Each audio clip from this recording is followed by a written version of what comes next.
स्वागत एवं अभिनंदन। 19वें दिवस गंगोत्री से चलकर बागेश्वर धाम पदयात्रा करके जा रही प्रसिद्ध भजन गायिका शिवरंजनी तिवारी का स्टेशन रोड बुधवार बाजार स्थित प्रेम चुंडिया के विशाल हॉल में श्री परिवार दिव्य महायज्ञ समिति ट्रस्ट मुरादाबाद के संरक्षक सतीश अरोरा द्वारा किया गया। इस अवसर पर गायिका श्री परिवार से उपस्थित शिवरंजनी तिवारी द्वारा अपनी यात्रा के उद्देश्य के बारे में बताते हुए कहा कि आज हमारा सनातन धर्म इसलिए पीछे होता जा रहा है क्योंकि हम बचपन से अपने बच्चों को संस्कार नहीं देते हैं। बच्चों को संस्कार अपने माता पिता के द्वारा ही मिलते हैं, न कि स्कूलों से। स्कूलों में तो सिर्फ और सिर्फ नौकरियों की पढ़ाई कराई जाती है, न कि संस्कारों की। इसलिए आप सभी अपने बच्चों को संस्कार दें। स्वागत सम्मान के समय मुख्य रूप से श्री परिवार दिव्य महायज्ञ राजीव अग्रवाल, मल्लू नरेश सक्सेना, दिनेश अग्रवाल, सतीश अरोरा, घवल दीक्षित, विशाल अग्रवाल, विकास ममगी, आचार्य कामेश्वर मिश्र, सुमन सक्सेना आदि उपस्थित रहे। इस बाबत जब गंगोत्री से बागेश्वर धाम के लिए पदयात्रा करते 19वें दिवस महानगर मुरादाबाद पहुंची प्रसिद्ध भजन गायिका शिवरंजनी तिवारी तेजाब बात की गई, तो उन्होंने पदयात्रा का उद्देश्य की बात को जारी रखते हुए समाज को संदेश देते हुए कहा।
जय श्री राधे, जय श्री राम। मैं हूँ हिंदुस्तान की सुर कोकिला शिवरंजनी तिवारी, यूट्यूब सेलिब्रिटी।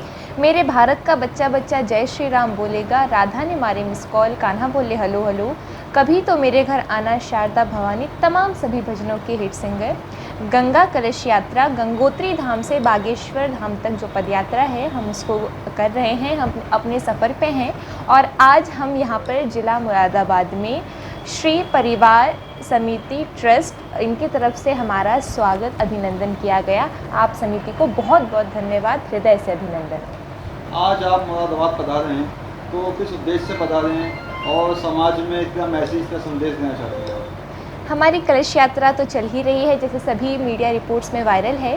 और मेरे इस कलश यात्रा का जो उद्देश्य है वो है नारी सशक्तिकरण। मैं देश, समाज, राष्ट्र को ये बताना चाहती हूँ कि आज के समय में नारियाँ किसी भी कार्य में पीछे नहीं है, हर कार्य में सर्वोच्च शिखर पे जा रही हैं। तो यही मेरी इस यात्रा का उद्देश्य है। मुरादाबाद की जो महिला हैं जो अपनी घर गृहस्थी में फंसी रहती हैं, तो उनसे आप क्या कहना चाहती हैं? मैं यही कहना चाहूँगी कि अगर नारियाँ चाहें तो देश को पूरा बदल सकती हैं। कहने का तात्पर्य, मैं अक्सर एक भजन गाती रहती हूँ, नारियाँ देश की जाग जाएं अगर, युग स्वयं ही बदलता चला जाएगा। नारियाँ देश की जाग जाएं अगर, युग स्वयं ही बदलता चला जाएगा। अगर नारियाँ ठान ले कि हमें ऐसा कुछ करना है तो युग अपने आप बदल सकता है, सब कुछ बदल सकता है, बस जागरूक होने की आवश्यकता है। जैसे आपने यात्रा दिखा दी है तो कहाँ तक जाएंगे आप? वहाँ मतलब आप जैसे मुरादाबाद पधारे हैं आज, तो यहाँ से कहाँ समापन होगा आपको यात्रा के बाद? हमारी जो यात्रा है ये बागेश्वर धाम में श्री बालाजी सरकार के दर्शन करके ही वहीं पर समापन होगा इस यात्रा का, और यही हमारा संकल्प है। और आपके इस शुभ अवसर पर, पुनीत अवसर पर कौन कौन लोग आपके साथ उपस्थित रहेंगे यहाँ पे? हमारी इस यात्रा में तो रास्ते में से कई लोग जुड़ रहे हैं। कई लोग, जैसे कभी आप देख रहे होंगे महामंडलेश्वर जी भी हमारे साथ में थे, और फिर हमारे साथ में कई सारे श्री महंत, कई सारे गुरुदेव, जगत गुरु, सब इस यात्रा में जुड़ते ही जा रहे हैं। और मेरा तो उद्देश्य ही जितने ही लोग सनातन धर्म से जुड़ सकें, जितने ज़्यादा से ज़्यादा लोग वो सब जुड़े, सभी कोई आमंत्रित हैं। कई लोगों का प्रश्न होता है कि मेरी इस यात्रा का उद्देश्य क्या है और मुझे इस यात्रा की प्रेरणा क्यों मिली और कहाँ से मिली। तो मैं बताना चाहूँगी कि यद्यपि मैं एक मेडिकल की स्टूडेंट हूँ, MBBS कर रही हूँ, लेकिन एक सनातनी होने के कारण मैं धर्म के प्रचार में हमेशा लगी रहती हूँ, अग्रसर रहती हूँ। और जैसे कि मैं श्रीमद् भागवत कथा, श्री राम कथा करती रहती हूँ, तो जो इस कलश यात्रा का जो मेरी प्रेरणा है वो यहाँ से आई। श्री राम कथा में एक प्रसंग आता है कि भगवान श्री राम जी जब लंका विजय करने जा रहे थे तो रास्ते में उन्होंने राम सेतु के निर्माण हुआ, सभी लोग जानते हैं। तो जो राम सेतु का निर्माण हुआ उसमें सभी लोगों ने, वानरों ने, रीछ ने, सभी ने कोई ना कोई भूमिका निभाई। तो उसमें एक छोटी सी गिलहरी थी। मैं अपने पिताश्री के द्वारा निर्मित ये भजन अक्सर गाती हूँ। श्री राम सेतु का निर्माण किया जा रहा था, बड़े बड़े वानर, रीछ सभी भगवान श्री राम के चरणों की सेवा में लगे थे। एक नन्ही सी गिलहरी के मन में भी एक विचार आया, और वो विचार था, देख वानरों की सेवा अपार, मेरे मन में उठे ये विचार। देख वानरों की सेवा अपार, मेरे मन में उठे ये विचार। मैं तो पत्थर उठाए नहीं पाई, तो बालू ले आई। मैं तो पत्थर उठाए नहीं पाई, तो बालू ले आई। शिवरंजन सेवा ना भूले रघुराई, युगो युगो कथा तेरी जाएगी सुनाई। शिवरंजन सेवा ना भूले रघुराई, युगो युगो कथा तेरी जाएगी सुनाई। राम जी की सेवा करे भव से पार, मेरे मन में उठे ये विचार। मैं तो पत्थर उठाए नहीं पाई, तो बालू ले आई। जो नन्ही सी गिलहरी थी वो भी जाती, जल में अपने आप का तन भिगोती और फिर वापस आकर बालू में लोटपोट होती और फिर उस बालू को ले जाकर राम सेतु में झड़ा देती।